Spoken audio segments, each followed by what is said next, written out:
Hello friends, let's talk about eutrophication. Even though we have covered it a multitude of times during the year, we're going to go over it one more time. So eutrophication, oops, let me move my picture. Eutrophication, simplest definition, is when you have excess nutrients in a body of water. That body of water can be either fresh water or salt water. Just anytime you have excess nutrients. So anytime you have humans adding those excess nutrients to a body of water, that is called cultural eutrophication, and that is our most common thing. You know, humans applying fertilizer, which then washes into a body of water, or fecal matter from cattle. Those are my anthropogenic sources. And so this picture here in the background, the water, that nasty, mucky green water, clearly experiencing eutrophication. You've got a huge algae bloom, which is a result of eutrophication. I'll make myself even with my camera here. So, as we're talking about eutrophication, we're talking about excess nutrients. The two main nutrients, when we're referring to eutrophication, we're always talking about nitrogen and phosphorus, specifically nitrates, which is NO3-, and phosphates, which is PO3-. So as nitrogen and phosphorus compounds end up in a body of water, the algae, or the phytoplankton, that are normally living in that water, they reproduce like crazy. And when they reproduce like crazy, it's called an algal bloom or an algae bloom. And why do they go crazy when the excess nutrients are in the water? It's because they need those nutrients for photosynthesis. They need those nutrients for their just daily metabolism. So there's trace amounts of nitrogen and phosphorus, naturally occurring in the water. But then when they have an abundance of it, coming in from runoff, the algae just go crazy. So as the algae go crazy and reproduce, and we end up with an algae bloom, this brings me back to one of my 8.2 videos. When you have an algae bloom, eventually those algae will end up dying off. And as the algae die off, bacteria are going to begin to decompose them. And we should know that as bacteria decompose anything, they're going to use up oxygen. So, bringing it back to 8.2, where I was talking about biological oxygen demand and the dead zones, the bacteria are decomposing dead algae, or dead anything, doesn't have to be just algae, and using up oxygen. When there's a high demand for oxygen, that is a high BOD, biological oxygen demand.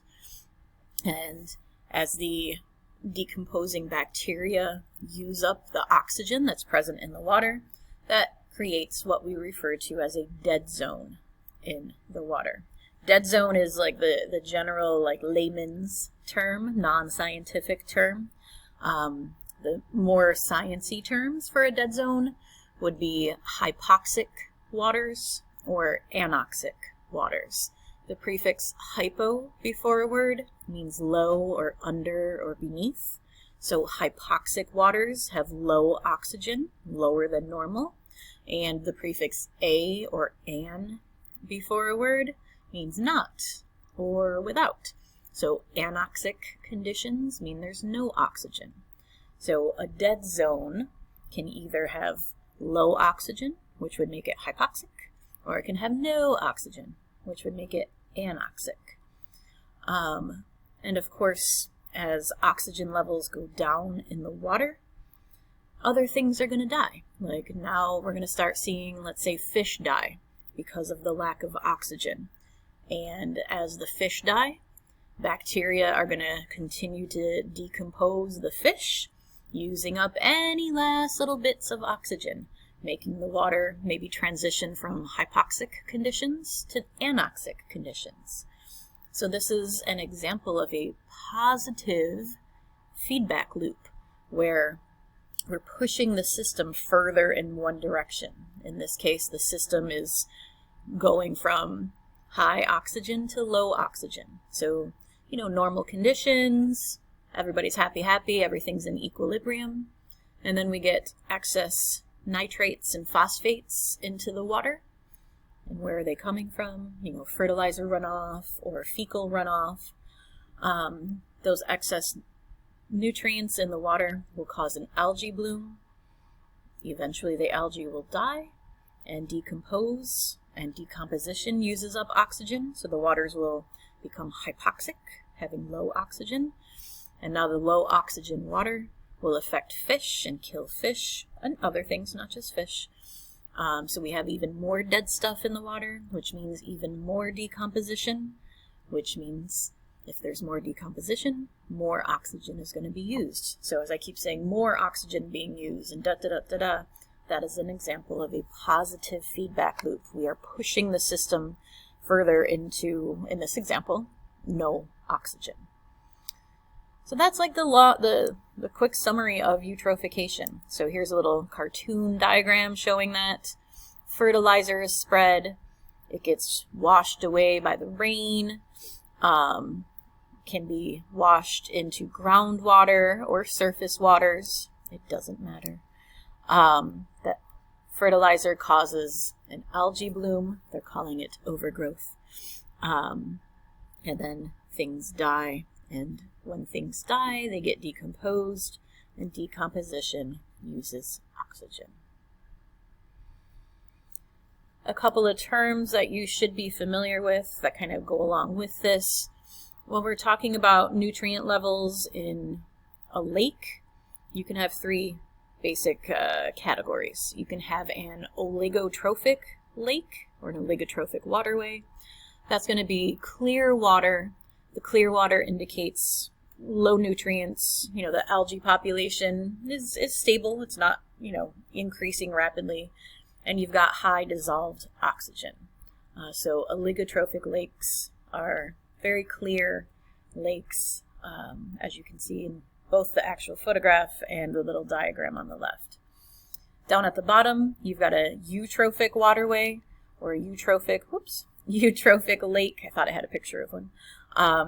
Eutrophic means, all the opposite of oligotrophic, high nutrients. Because you have high nutrients, you've got a big algae bloom, which is why the water is colored kind of this greenish color. You're going to have things dying off, which means your dissolved oxygen levels are going to go down, and your BOD, your oxygen demand, is going to go up. Remember, there's an inverse relationship between biological oxygen demand and oxygen in the water, or DO. So eutrophic lakes, high nutrients, and then in the middle you've got mesotrophic lakes, which are, not low nutrients, not high nutrients, but somewhere in the middle.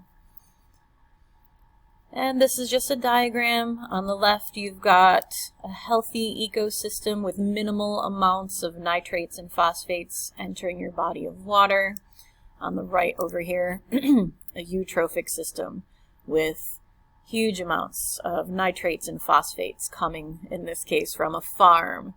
And these little cylinders here are supposed to represent like a sewage treatment facility. And you can see all the brown water indicating high nutrients. And then this diagram is just showing common sources of nutrients for eutrophication. Detergents, actually, like laundry detergent, as an example, does usually contain high amounts of phosphates, so detergents can cause eutrophication as well.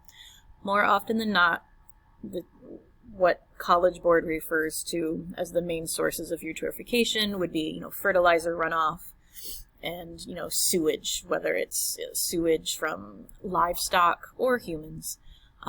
Those are the two main sources that College Board talks about. But you can see there's a bunch more here. So hopefully, at this point, you are able to, these are just little, I forgot I had these on here, things I just mentioned. Hopefully at this point you are able to explain how using fertilizers can cause eutrophication. Hopefully you can understand the sequence of events that happens during eutrophication. And if you have any questions, of course, you can ask me. So that is all for topic 8.5. Adios.